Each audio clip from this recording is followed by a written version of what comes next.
Why, hello.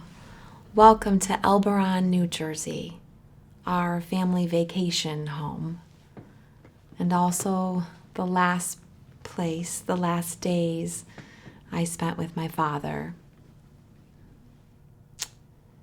Where to begin? As you know, my father became the 20th President of the United States. And while he was campaigning, before he was nominated, a young man named Charles Guiteau, their lives intersected. He assisted in a fleeting moment to give a brief speech in support of my father. And after my father won, this mentally unstable man, Charles Guiteau, believed in his mind that he deserved a position as an ambassador to France. And so each day he would visit the White House asking for this appointment. And each day he was turned away, when finally he was told not to come back at all, for his pestering had become overwhelming. No one thought much of it. And with that rejection, Charles Guiteau would formulate a plan to remove my father, for he thought that was the best solution.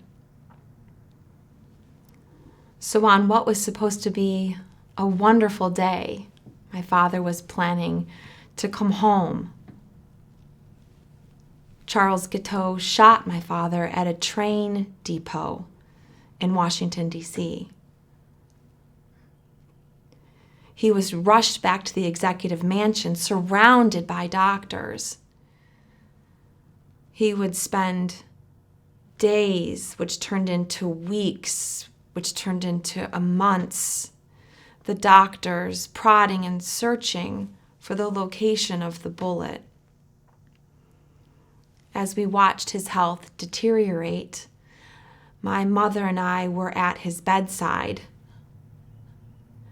I do believe the only way I survived these troubling times was my best friend Pug, Mr. Joseph Stanley Brown, and my diary. I would like to share with you some of my entries. September 29th, 1881. We got Papa out of hot Washington and took him to Elberon. After suffering with all the tortures that a human being could possibly do, he died at 10:35 p.m. on the 19th of September, 1881. It seems so cruel that he has to die. I suspect I am wicked, but Guiteau ought to be made to suffer as much and 1,000 times more than Papa did.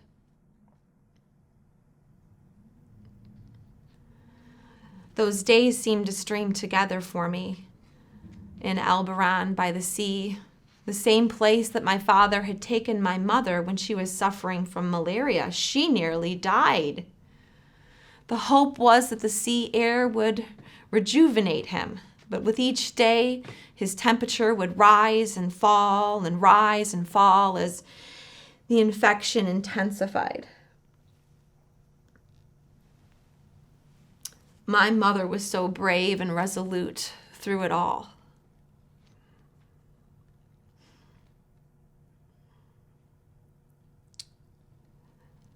The grief is overwhelming, and the hatred that I have for Guiteau seemed to grow with each day.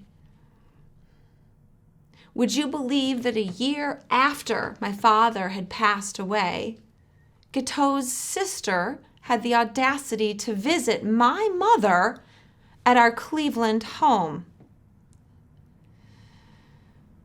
I had no idea who she was when she entered.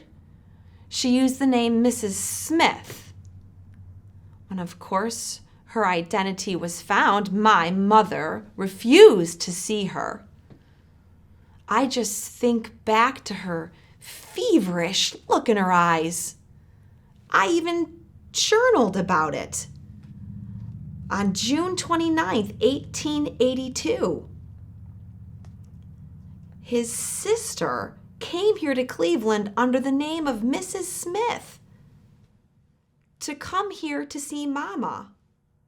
Mama and I had been down the street, and when we returned, that woman was sitting in the library, waiting and expecting Mama would see her.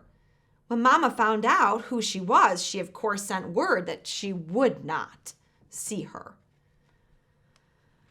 I was sitting on the steps when Mrs. Smith came out, and as she passed me, I saw this most fiendish look in her eyes. And I said to myself, that woman looks as if she were planning revenge on my mama.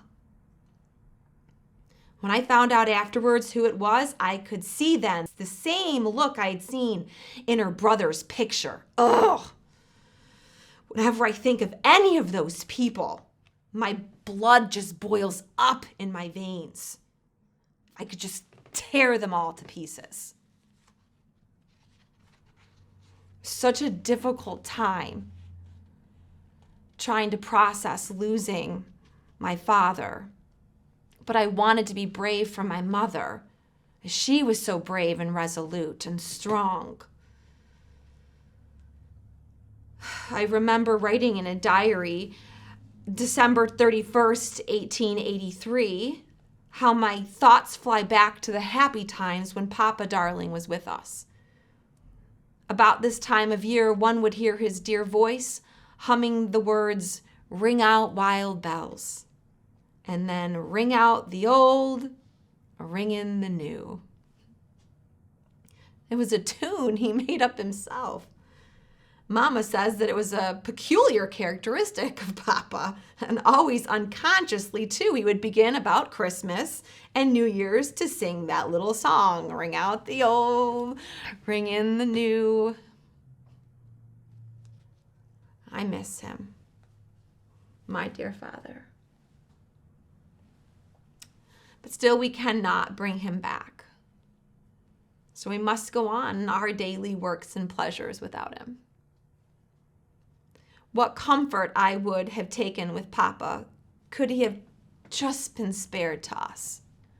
I often thought when I was a teenager, if God knew how much we needed him,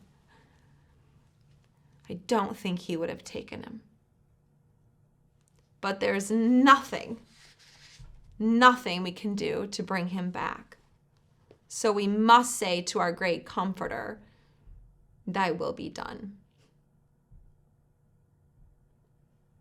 I think it gets easier with time, reflecting back to my teenage years and the anger that I felt towards Charles Guiteau.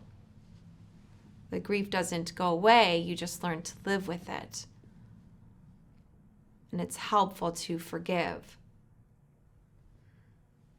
I still do love visiting Elberon, and we continue to have family vacations here.